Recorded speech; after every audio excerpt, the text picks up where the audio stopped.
CM Rahul Gandhi ಆಗ್ಬೇಕಾ Modi ಆಗ್ಬೇಕಾ? Rahul Gandhi ಆಗ್ಬೇಕು. ಏನಕ್ಕೆ? ಅವನಿದ್ರೆ ಒಳ್ಳೊಳ್ಳೆ ಸವಲತ್ತುಗಳು ಕೊಡ್ತಾನೆ, ಅಕ್ಕಿ ಎಲ್ಲ ಫ್ರೀಯಾಗಿ ಕೊಡ್ತಾನೆ. ಈಗ ಮೋದಿ ಬಂದು ಈ ನೋಟ್ ಬ್ಯಾನ್ ಮಾಡಿ ಎಲ್ಲ ಹಾಳು ಮಾಡಿಕ್ಬಿಟ್ಟ, ದೇಶ ಎಲ್ಲ ಕೊಳ್ಳೆ ಹೊಡ್ಕೊಂಡು ಹೋಗ್ತಾವನ ಅವನು. ಬಟ್ ಯಾರಿಗೂ ಗೊತ್ತಾಗ್ತಾ ಇಲ್ಲ ಅಷ್ಟೇ. ಈಗ ರಾಹುಲ್ ಗಾಂಧಿ ಅವ್ರಿಗಿನ್ನು ವಯಸ್ಸು ಚಿಕ್ಕದು ಅಂತ ಹೇಳ್ತಾ ಇದಾರೆ, ನೀವೇನ್ ಹೇಳ್ತೀರಾ? ಚಿಕ್ಕದಾದೇನು ಮೇಡಮ್, ಮೂರ್ತಿ ಚಿಕ್ಕದಾದ್ರೂ ಕೀರ್ತಿ ದೊಡ್ಡದಲ್ವಾ, ಹಂಗೆ ವಯಸ್ಸು ಚಿಕ್ಕದಾದ್ರೂ ಕೆಲಸ ಚೆನ್ನಾಗಿ ಮಾಡ್ತಾರೆ ಅವರು. ಈಗ ರಾಹುಲ್ ಗಾಂಧಿ ಅವ್ರಿಗೆ ಅವಕಾಶ ಕೊಟ್ರೆ ಅದು ವಂಶ ರಾಜಕೀಯ ಆಗೋದಿಲ್ವಾ? ಅದೇನಂತ ಮೇಡಮ್, ನಮಗೆ ವಂಶ ಮುಖ್ಯ ಅಲ್ಲ, ಕೆಲಸ ಮುಖ್ಯ. ಸರಿನಾ? ಕೆಲಸ ಯಾರು ಚೆನ್ನಾಗಿ ಮಾಡ್ತಾರೋ ಅವ್ರಿಗೆ ಓಟ್ ಹಾಕ್ತೀರಿ. ರಾಹುಲ್ ಗಾಂಧಿ ಅವ್ರಿಗೆ ಈಗ ಮತ್ತೆ ಬಂದ್ರೆ ಏನ್ ಅಭಿವೃದ್ಧಿ ಮಾಡ್ಬೋದು ಅಂತ ಅನ್ಕೊಂಡಿದ್ದೀರಾ? ಅದೇ ಮೇಡಮ್, ಇವಾಗ ನಮ್ಮ ಕರ್ನಾಟಕದಲ್ಲಿ ಮಾತ್ರ ಫ್ರೀ ಆಗಿ ಮಾಡಿದಾರಲ್ಲ, ಅದು ಇಡೀ ದೇಶನೇ ಮಾಡ್ತಾರೆ ಅನ್ಕೊಂತೀನಿ.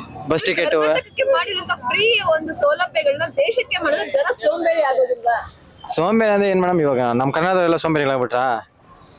ಈಗ ಒಂದು ಹೆಣ್ಮಕ್ಳಿಗೆ ದುಡ್ಡು ಬರ್ತಾ ಇದೆ ಅಂತ ಆಗಿರ್ಬೋದು, ಅಥವಾ ಒಂದು ಮನೆ ಯಜಮಾನಿಗೆ 2,000 ಅದು ಎಲ್ಲರಿಗೂ ಬರಲ್ವಲ್ಲ ಮೇಡಮ್, ಸಾಹುಕಾರಿಗೆ ಮಾತ್ರ ಬರ್ತದೆ, ಬರಲ್ಲ, ಬಡವ್ರಿಗೆ ಮಾತ್ರ ಬರೋದಿಲ್ಲ. ಹಂಗೆ ಇವಾಗ ಕೆಳಗಡೆ ಇರೋರ್ನ ಮೇಲಕ್ಕೆ ತಗೊಂಡು ಹೋಗ್ತಾ ಇದಾರೆ ಅಷ್ಟೇ ಅವರು. ಸರಿನಾ? ಮೋದಿ ಏನ್ ಮಾಡ್ತಾ ಇದ್ದಾನೆ, ಎಲ್ಲಾರು ಒಂದೇ ತರ ನೋಡ್ತಾ ಇದ್ದಾನೆ. ಬಟ್ ಬಡವ್ರನ್ನ ಮೇಲಕ್ಕೆ ತೆಗಿಬೇಕು, ಸಾಹುಕಾರನೆಲ್ಲ ಮೇಲಕ್ಕೆ ತೆಗಿಯೋದು. ಅದಕ್ಕೆ ಕಾಂಗ್ರೆಸ್ ಬಂದ್ರೆ ಚೆನ್ನಾಗಿರುತ್ತೆ ಅಂತ ನಾನು ಹೇಳ್ತಾ ಇದ್ದೀನಿ. Okay sir, thank you. Okay.